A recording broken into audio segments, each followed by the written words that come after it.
Yo guys, what's up, Jawnes here, and today we'll be covering the patch notes for the winter update of Battlefield 1, the 1.06 version.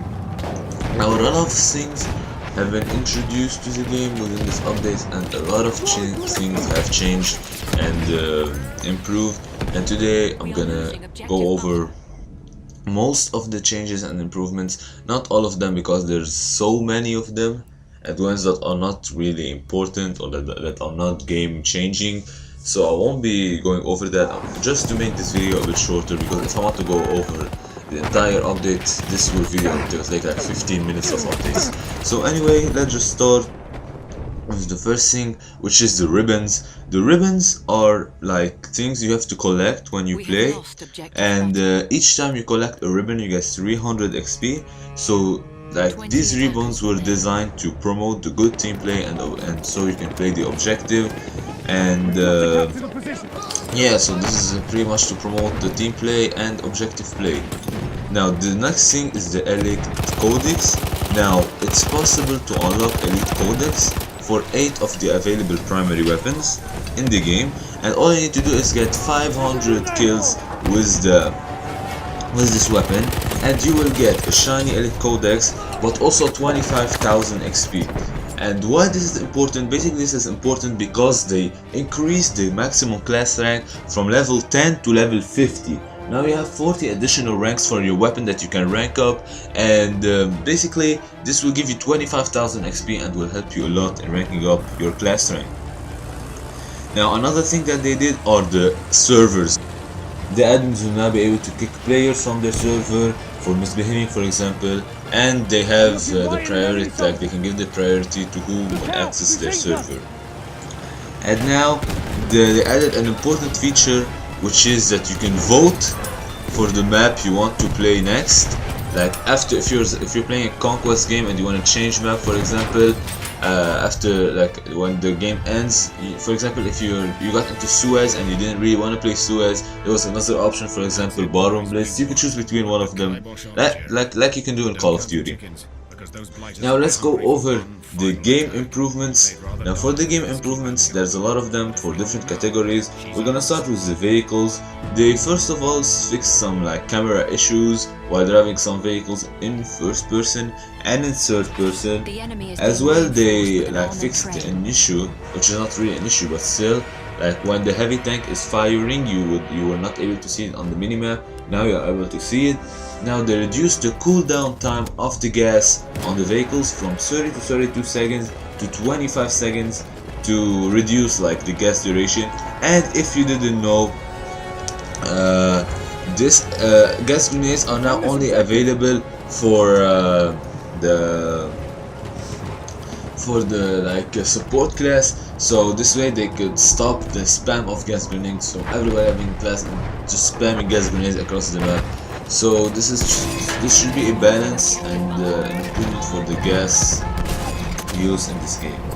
And another thing is they fixed an issue where multiple tanks could become available to a team when they shouldn't be. Now if you're hearing an annoying sound in the background, I'm sorry, there's some work happening here, like in the house, but I can't do nothing about it. I hope it's not very annoying, so I'll just skip on. Now for the user interface changes or improvements, we have first of all a few, like for example, few ones that are not really important. I'm gonna skip a few of them, but one of them is like, for example, the kill log, which will not be visible in hardcore mode. The name tag would not show when the kill log was some type of kills, and then the kit rank progress bar won't be will be invisible once you reach max ranks. The vehicle selection, this is an important one, is now disabled while the pre-round countdown is running in order to provide a more fair selection process of vehicles. And this is pretty much very good, because when I'm playing and my internet is not like very good, there's a bit of lag or something like that, I'm never able to take a tank because people always join in before me, so they always have chances to take the tank, and I can never take a tank at the beginning of the game, which is very annoying, or playing, for example. And now this has been fixed, it's so good. The next thing, they increased the time for reselecting invalid deploy points from 3 seconds to 10 seconds to avoid 100% automatic reselection. when the squad members are under fire. And now they fix an issue where the amount of warbomb could overlap the user interface container.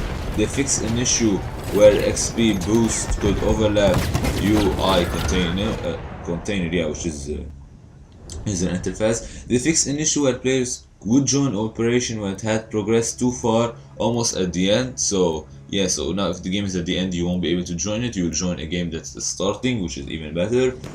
They improved the performance of the menu system if it was lagging a bit.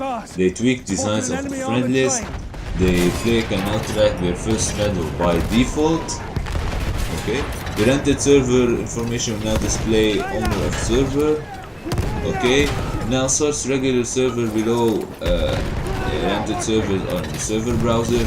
They added the server information and menu, and they fixed a bug where joining a server animation started twice when joining a server.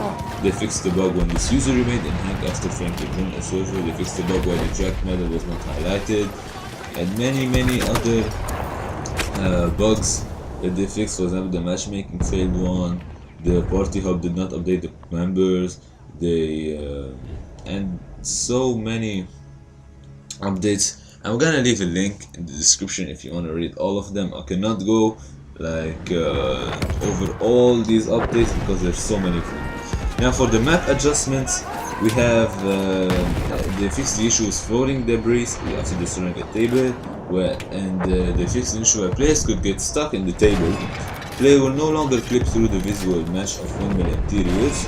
Grenades and dynamites will no longer fall through the floor on the windmill balcony. Okay. Grenades and dynamites, okay, I already read that, I'm sorry. Remove flickering effect between tall wooden fences part, and the destruction that got fixed between tall wooden fence part, okay, not like game changing or anything. They fixed the conquest spawn location on Suez, moved one up so player no longer spawns underground, moved another out of tree. This never happened to me. They fixed an issue where underwater sounds could get stuck on land. They fixed an issue where the player could not move on top of the map on Argon Forest.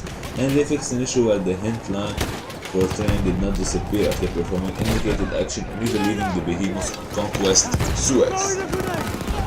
And they actually posted a tweet asking players what they want to do to change Suez, because like a lot of people hate this map.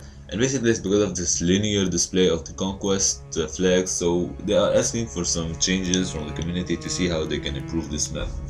Now for the weapons, the side gun meshes weren't rendering for third-person spectators depending on which weapon was used and if that particular seed was spectated. The fifth issue was the tank Brewer 1918, the elite weapon, replenish ammo after picking up any dropped weapon kit.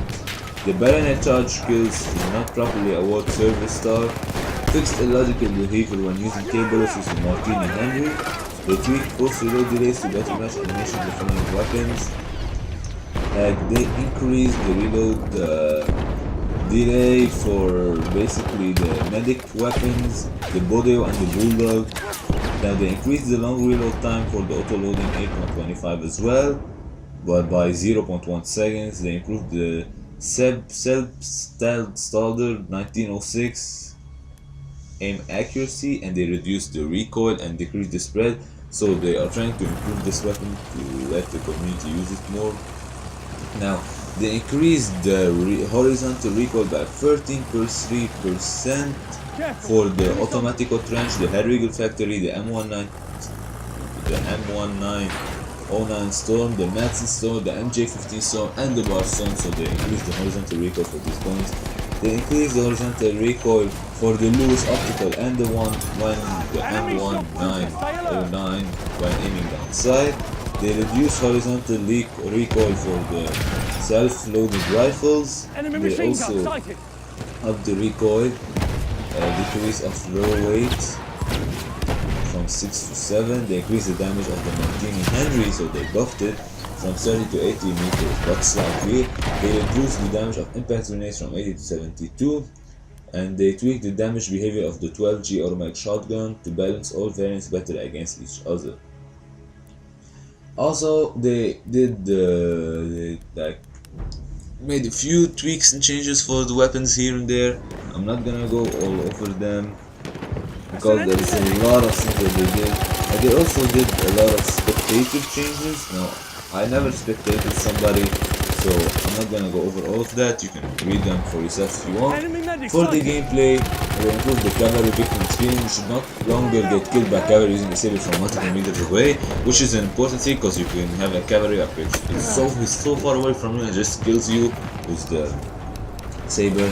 They fixed an error where the elite kits had unintentionally high health regeneration delays and carried too many grenades. They increased the threshold for suppression effect to prevent suppression from occurring too early. So yeah, it's also the thing. They reduced the gas grenade duration from 22 to 15 seconds as well. They tweaked the suppression effects and low health visual, and they fixed the VO issue in Rush where defenders have interacted with telegraph to send enemy coordinates. Other than that, they fixed a bit of controls for the PC, the netcode of the game, and for the added custom game. In custom game, you are now able to toggle the behemoths, whether if you want it on or off. And yeah, this has been the major updates and tweaks for the improvements and tweaks for this update. I'm sorry this was kind of a long video, but I had to go through most of them, and I barely did. I want like half of them. So this explains why this is a 4.8 GB update. But yeah, that was it for this video. If you enjoyed it, don't forget to leave a like and subscribe, and I will see you next time. Peace.